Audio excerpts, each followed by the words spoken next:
Pra gente falar aqui da construção dos castelos, é que os castelos não eram apenas uma parede de pedra, né? Porque as pedras elas eram colocadas, é interessante falar isso, de uma forma amarrada. Quem trabalha mais com construção já viu isso. Você amarra as pedras, você não coloca uma pedra em cima da outra.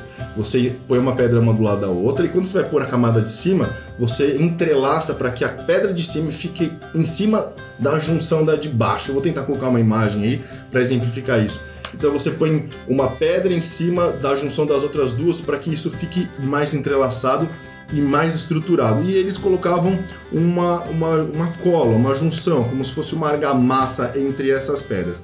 Aí depende muito de quem estava fazendo o castelo, da região, da época, porque castelos tem...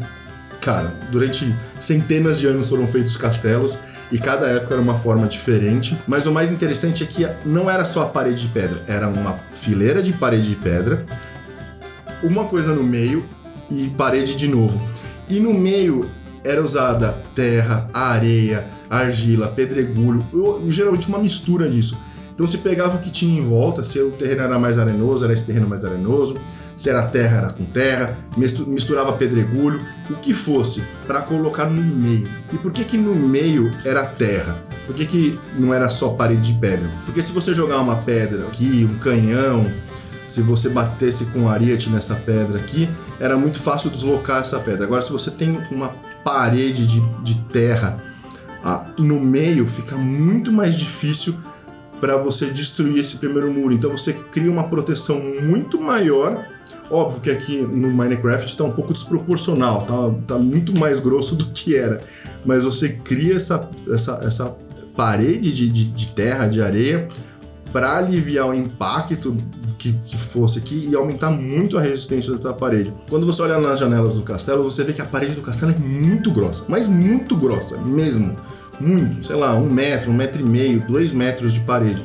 E era por causa disso, porque era pedra, terra e pedra. E isso é uma coisa muito legal, aumentava muito a estrutura, a força da estrutura do castelo. Todos os castelos eram assim? Não, óbvio que não. No começo os castelos realmente era mais pedra, e eu vou falar, existiam muitos castelos de madeira. Isso a gente vai trazer bastante aqui.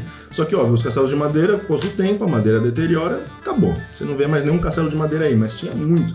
A maioria dos castelos, inclusive, eram feitas de madeira. Mas lá pra frente, os castelos começaram a ter bastante essa forma de construção. E o castelo de Guédelon na França, que eu trouxe aqui, ele é assim. Ele foi feito com essa parte de terra, essa argila, essa junção. Ele junta um monte de coisa ali para fazer tipo uma argamassa ou só terra mesmo socada e coloca aqui no meio.